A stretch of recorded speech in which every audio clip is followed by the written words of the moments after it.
La situación de estos 800 trabajadores del Palito ha puesto nuevamente a los sindicatos a reclamar estabilidad laboral, el respeto, por supuesto, a las contrataciones colectivas, a la renovación de lo que hoy está vencido en este sentido, que tiene que ver con las cláusulas sindicales, y por supuesto a rechazar cualquier tipo de sabotaje. Un tema clave dentro de lo que ha sido el desarrollo del ámbito noticioso en materia de petróleos en nuestro país es que las autoridades vienen denunciando ataques a la industria petrolera, vienen denunciando sabotajes a los distintos complejos refinadores de nuestro país. José Bodas es nuestro invitado, secretario general de la Federación Unitaria de Trabajadores Petroleros de Venezuela, rechaza cualquier sabotaje y le consultaba si no hay sabotaje.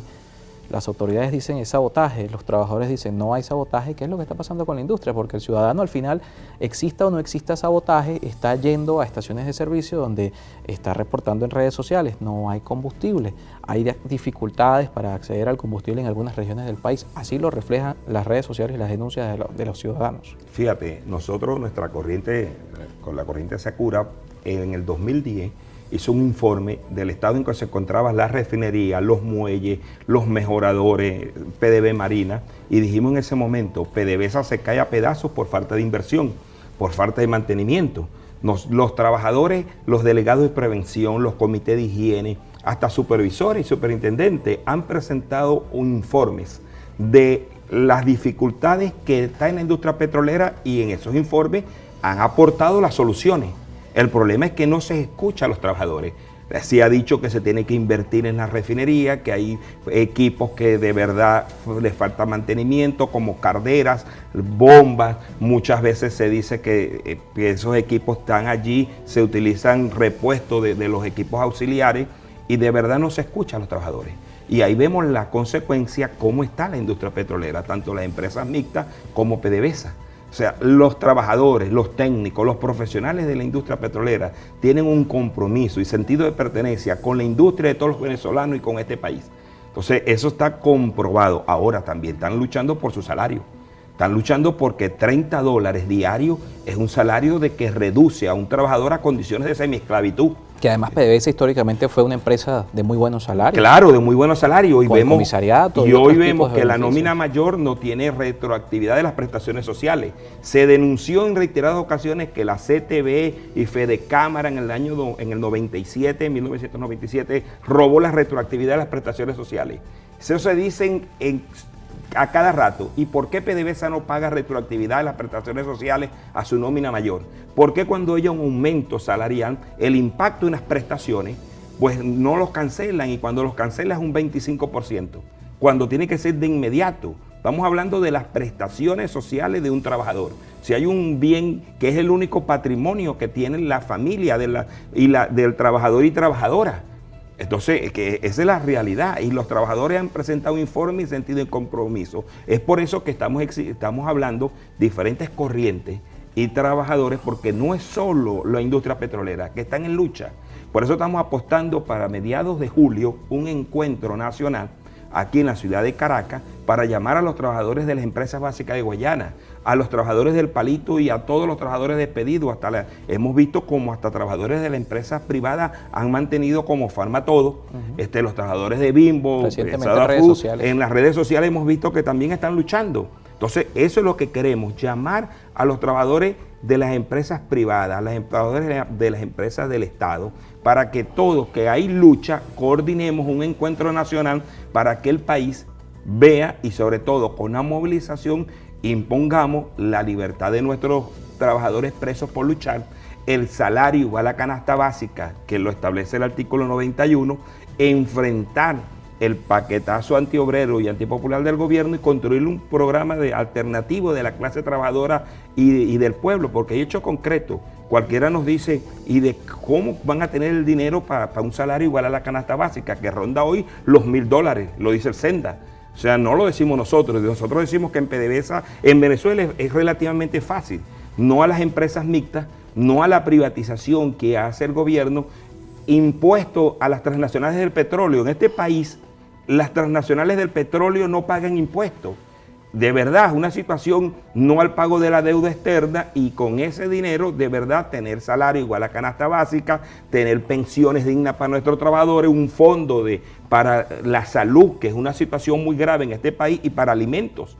para la producción de alimentos. Entonces, en ese sentido, es lo que nosotros estamos hablando en las diferentes áreas de trabajo. En la industria petrolera fundamental, pero este problema lo tiene también las empresas, la petroquímica, las empresas privadas. Entonces, se necesita hoy, no hay una central realmente que centralice toda esta problemática de los trabajadores. ¿A dónde vamos a acudir? A la central oficialista que Guirrangel es el presidente, cuando ha dicho que todo está bien. O sea, o para las otras donde de verdad no vemos que está en sintonía con las exigencias de la clase trabajadora. Es decir, hay que renovar a la claro, hay que refundar totalmente el movimiento sindical. El movimiento sindical hoy en Venezuela no le sirve a nadie. De verdad, los trabajadores están desamparados. No, tú lo ves hablando a esos dirigentes sindicales y tú ves que no tienen nada que ver con la clase trabajadora. No tiene nada que ver, no defienden las conquistas históricas porque el salario, la convención colectiva no fue regalo de ningún patrono, de ningún gobierno.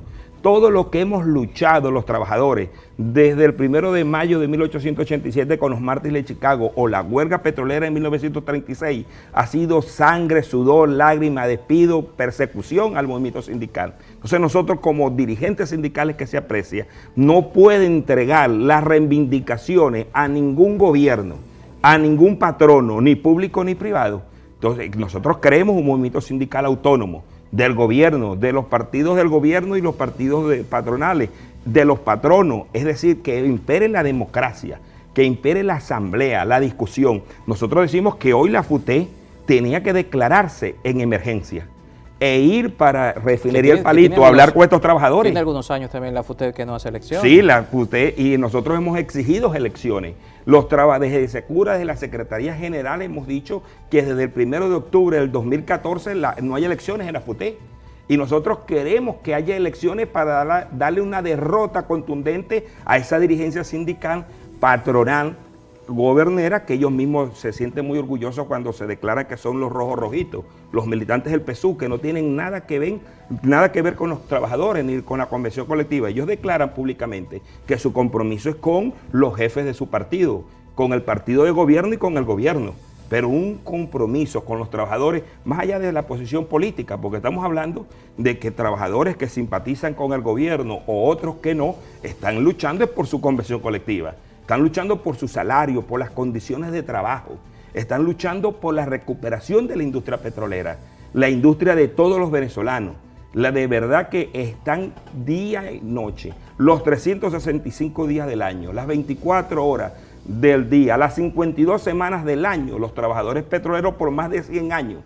Hemos estado en los taladros, en las refinerías, en los oleoductos, en los gasoductos, en los buques, en los remolcadores, bueno, aportando para este país, produciendo precisamente para que haya un ingreso, para que se garantice la salud, la educación, vivienda, la recreación, conceptos que en este país, el concepto del salario, vemos como que el salario en este país está totalmente destruido. No hay un concepto. Aquí se está pagando bonos que no tienen impacto en las prestaciones sociales, en el salario, salarios mínimos y un bono que oscila entre 80, 70 y a los trabajadores la conquista histórica del 1 de mayo la perdimos. 14 horas. Y la ley orgánica del trabajo y la constitución nos dice hasta 35 horas, 37.5 horas, de menos de 40 horas. Y eso es mentira, eso está allí, pero si no nos organizamos, si no tenemos una fuerza social, los trabajadores para imponer, no se va a respetar ni la constitución, ni la ley orgánica del trabajo, ni nuestras convenciones colectivas. Es por eso que nosotros llamamos a la construcción de un movimiento sindical autónomo, democrático, combativo, que hable con los trabajadores en asamblea y que defienda las conquistas históricas de la clase trabajadora. Hoy ni el salario está garantizado en este país. O sea, la mayor ingreso es por bonos, que no tienen impacto en las prestaciones sociales. Eso es la destrucción de la convención colectiva. Eso es la destrucción del salario. Eso es garantizarle a las transnacionales mano de obra barata, semiesclava. El gobierno habla mucho del imperialismo, del gobierno de los Estados Unidos. Hoy están dialogando.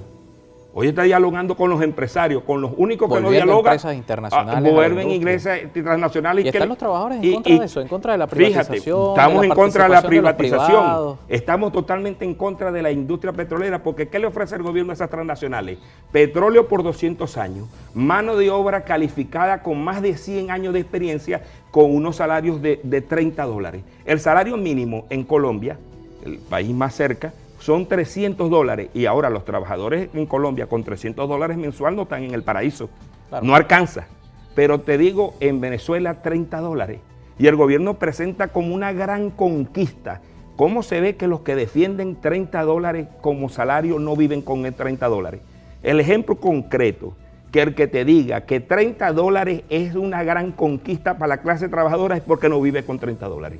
Si vivieran con $30 mensual, supiesen que es condenar a un trabajador a reducirlo a condiciones de semiesclavitud, que es inaceptable, que los órganos internacionales, la OIT considera que $3 diarios, considera que es pobreza extrema, y en Venezuela no son $3 diarios, es $1 diario.